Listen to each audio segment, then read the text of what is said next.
Irmãos, eu pedi para projetar uma imagem aqui, uma frase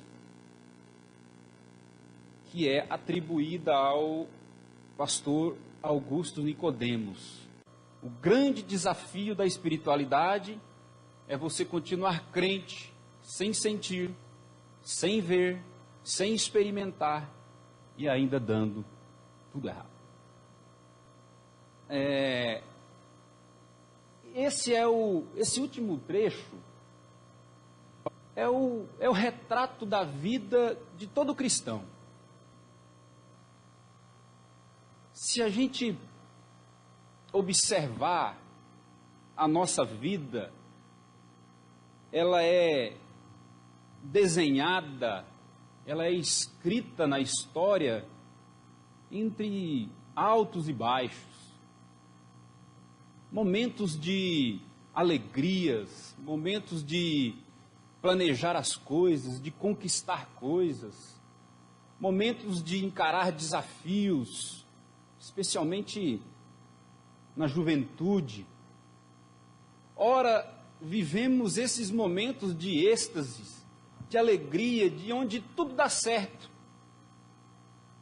Ora, vivemos também momentos de tribulação, momentos de deserto, momentos de solidão, momentos de decepções, momentos de incertezas.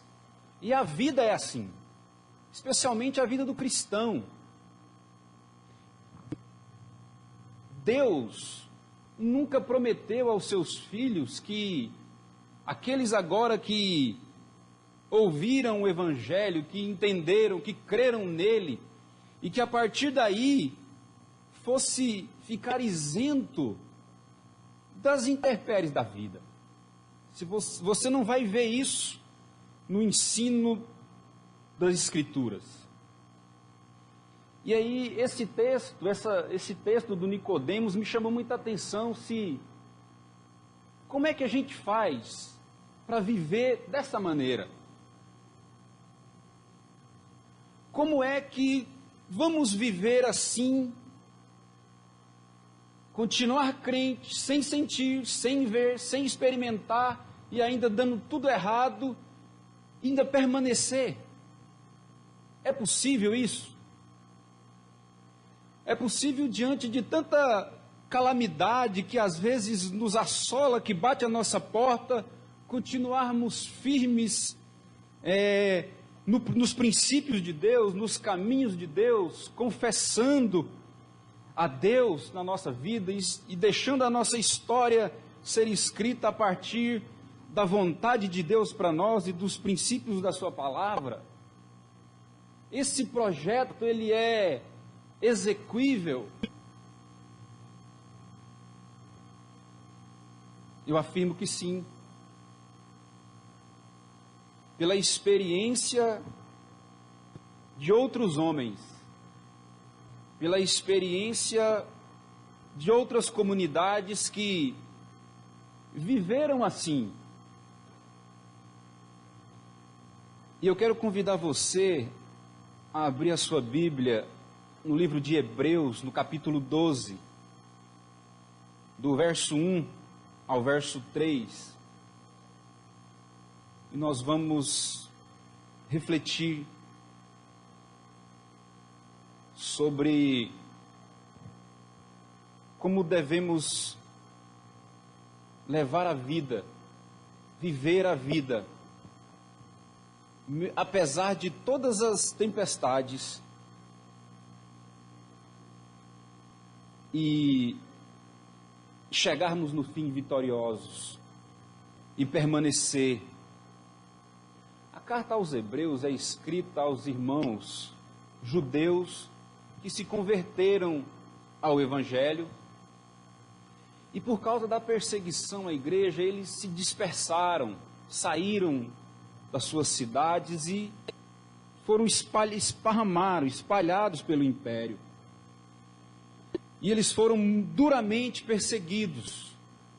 E eles perderam seus privilégios.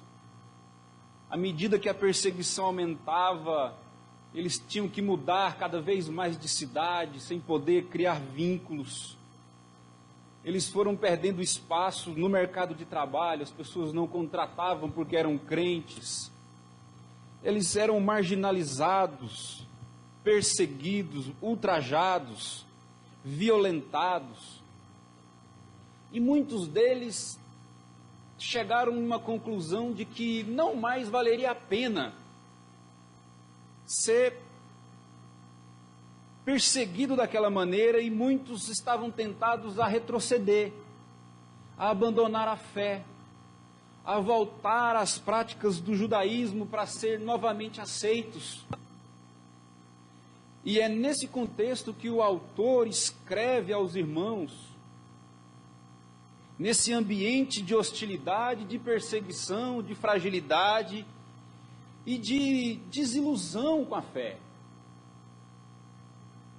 Chegaram num ponto que muitos pensaram, olha, isso aqui não dá para continuar. E aí o autor vai escrever com o objetivo de encorajar os irmãos a permanecerem firmes, a serem perseverantes na caminhada, apesar das circunstâncias. Diz assim: portanto, também nós, visto que temos a rodear-nos tão grande nuvem de testemunhas, desembaraçando-nos de todo o peso e do pecado que tenazmente nos assedia, corramos com perseverança a carreira que nos está proposta, olhando firmemente para o autor e consumador da fé, Jesus, o qual, em troca da alegria que lhe estava proposta, suportou a cruz, não fazendo caso da ignomínia, e está assentado à destra no trono de Deus. Considerai, pois, atentamente aquele que suportou tamanha oposição dos pecadores contra si mesmo, para que não vos fatigueis desmaiando em vossas almas. Esse texto, irmãos, ele nos mostra pelo menos 3 princípios para que a gente continue firme na nossa caminhada, apesar de toda perseguição, apesar dos momentos de desafios, momentos de alegria, momentos de conquistas, momentos de bonança, mas também nos períodos de deserto, nos períodos de necessidade, de carência, nos períodos onde você está machucado por uma perda de um parente, por uma doença, por qualquer coisa, mas que venha tentar-lhes a abandonar a fé. Provações que às vezes são tão intensas para nós, que muitas vezes pensamos em desistir, em abandonar, em pular do barco. E esses irmãos, eles estavam nessa situação de querer voltar, querer retroceder. E o autor, então, escreve encorajando eles. E o primeiro princípio que a gente pode perceber aqui, para, apesar de tudo, poder permanecer na vida cristã, poder perseverar, que no verso 1, ele nos convida a olhar para trás,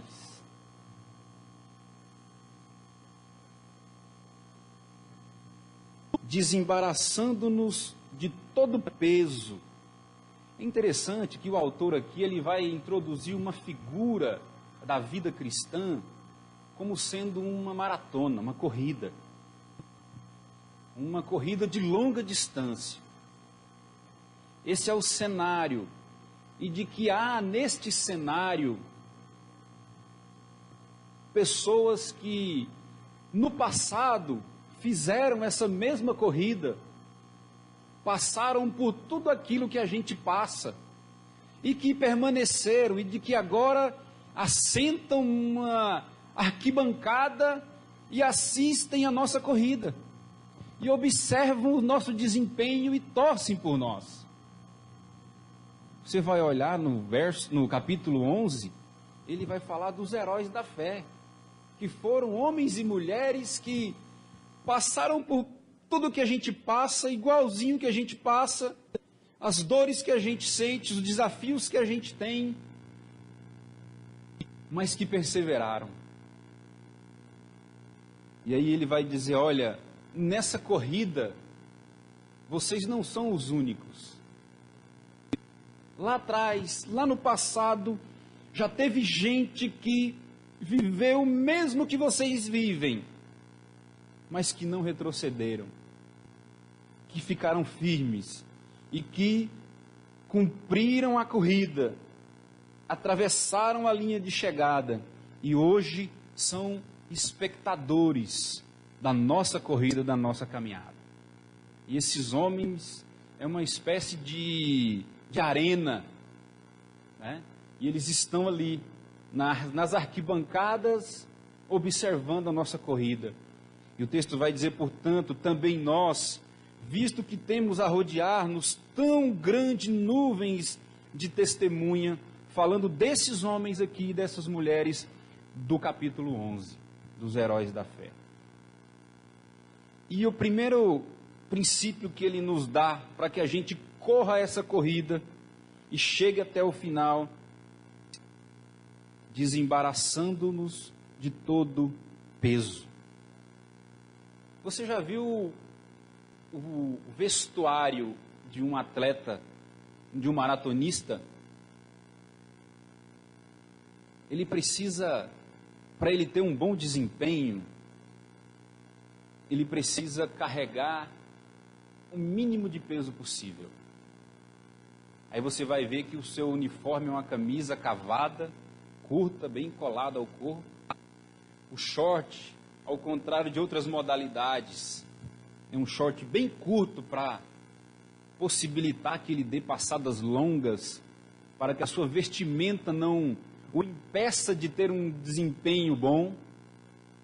Um tênis confortável, uma meia bem curta, tudo isso para que o seu desempenho seja bom.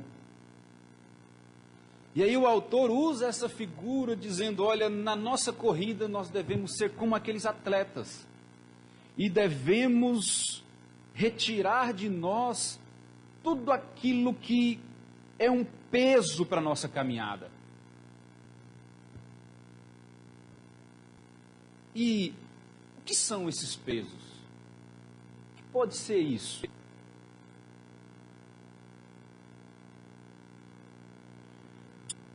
Os pesos pode ser o sofrimento por causa das circunstâncias da vida. O peso pode ser o desânimo, o peso pode ser amarguras que eu carrego no meu coração por algo que aconteceu em mim e eu não consigo me desfazer disso, me desvencilhar disso. E à medida que eu caminho, eu vou trazendo essas coisas para a minha vida. O peso pode ser um mau hábito. O peso pode ser uma amizade.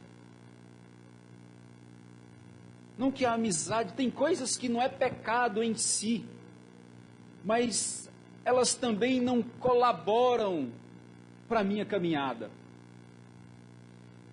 Elas me tiram o foco. Tudo aquilo que desvia o meu foco da minha missão, do meu alvo, pode ser um peso na minha corrida.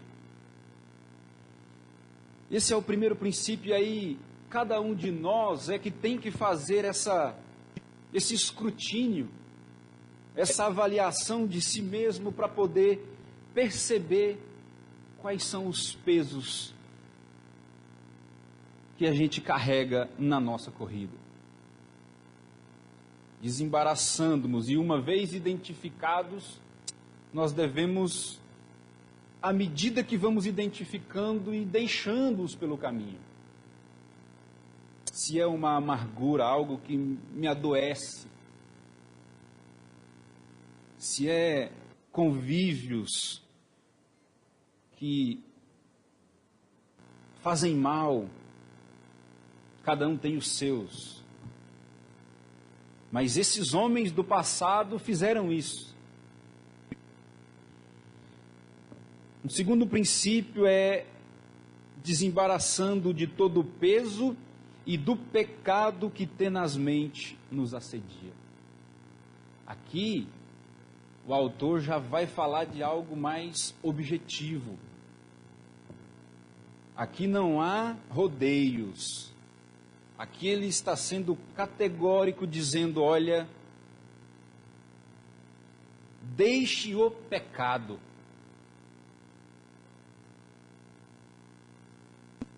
Esse pecado que você faz, esse pecado que você pratica, esse pecado que você flerta com ele é um peso para a sua corrida.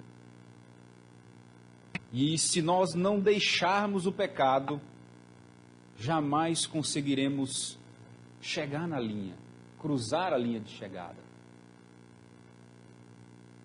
Pecado, pegando uma definição de Santo Agostinho, como sendo amor fora de ordem. Aquilo que às vezes a gente passa a amar, passa a gostar, praticar, cultivar, mas que está fora de ordem, que está fora da vontade de Deus, fora do desejo de Deus para nós, da missão de Deus para nós. Corramos com perseverança a carreira que nos está proposta.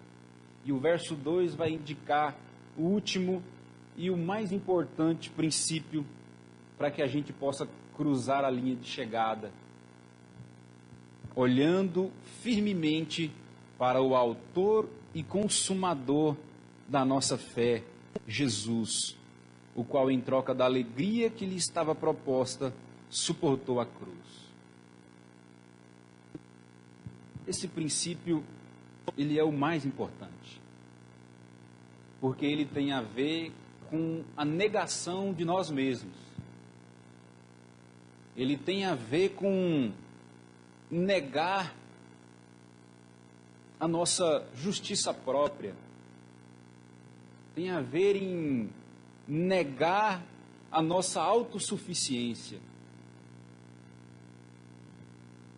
Tem a ver em negar em nós tudo aquilo que a gente pode cultuar. E ele vai dizer que essa corrida, nessa arena, os espectadores estão na arquibancada observando a nossa corrida, e vez por outra a gente, em meio às dificuldades, a gente olha para a arquibancada, olha para aqueles homens que viveram tudo aquilo que a gente vive, que passou por tudo aquilo que a gente passa, que viveu momentos de grandes euforias na vida, de grandes conquistas, de grandes glórias, mas que também viveram momentos terríveis, de grandes desertos, de grandes dúvidas, de grandes crises, de grandes depressões, mas que tomaram posse desses princípios e cruzaram a linha de chegada. Vez por outra a gente olha para esses homens e tem eles como exemplos para nós. Mas o autor nos diz que tem um que é mais importante. E é ele que está lá na linha de chegada. E é ele que nos incentiva, nos anima a correr a corrida. A gente vê na televisão os maratonistas, né? E as pessoas em volta aqui da pista, aí quando a pessoa passa correndo, eles vibram, eles apoiam, vamos, vai, você... E é assim. E aí Jesus está lá nesse lugar, na linha de chegada, esperando por nós. E é por isso que ele fala que nós temos que olhar firmemente para ele, que é o autor e o consumador da nossa fé. E é interessante também, irmãos, que ele tem autoridade para ser porque ele também já correu essa corrida. O texto vai dizer que ele deixou toda a sua glória, que ele se fez homem, que ele suportou tamanha oposição dos pecadores, que ele também caminhou aquilo que a gente caminha, que a trajetória de Cristo é também a nossa, e ele fez, e ele a percorreu toda, e ele foi vitorioso, e ele nos espera na linha de chegada. Eu não sei qual é o momento que você vive. Se é um momento de êxtase, se é um momento de glória, se é um momento de conquistas na sua vida, seja ela profissional, familiar, ou se é momentos de desilusão, se é momentos de incerteza, se é momentos de crise.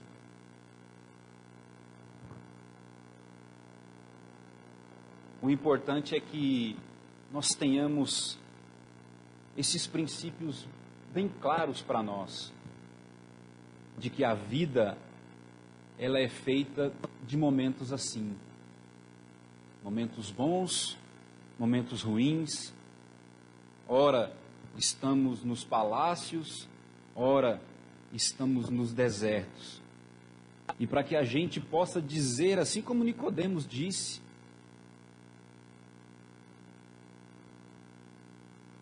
nós precisamos pegar esses princípios que nós acabamos de ver aqui, livrar-nos de todo o peso que nos atrapalha a nossa caminhada, desembaraçar do pecado que nos adoece, que nos enfraquece, que rouba as nossas energias na caminhada, e acima de tudo, olhar para frente, para aquele que está na linha de chegada nos aguardando, para aquele que é o nosso motivador, para aquele que é o nosso incentivador, para aquele que é o autor e o consumador da nossa fé. Considerando, pois, atentamente aquele que suportou tamanha oposição dos pecadores contra si mesmo, para que não vos fatigueis desmaiando em vossa alma. 3 princípios simples, mas que são fundamentais para a nossa perseverança. Porque essa igreja, esses irmãos, esses hebreus, eles estavam vivendo um período muito complicado, de muita perseguição, de muita dúvida, de muita incerteza, com um sentimento de abandono, com a dúvida se valeria ou não a pena permanecer na fé. E o autor escreve encorajando-os à perseverança. E para que nós sejamos perseverantes, nós precisamos abandonar todo o peso, tudo aquilo que nos tira do alvo, abandonar o pecado que existe em nós, fazer uma autoavaliação de nós mesmos, uma autoanálise, para identificar aquilo que é pecado em nós, aquilo que nos mata, aquilo que nos rouba as energias, para que não nos fatigueis desmaiando em nossa alma, e para que olhemos firmes para o autor e o consumador da nossa fé, que é Jesus Cristo. Amém?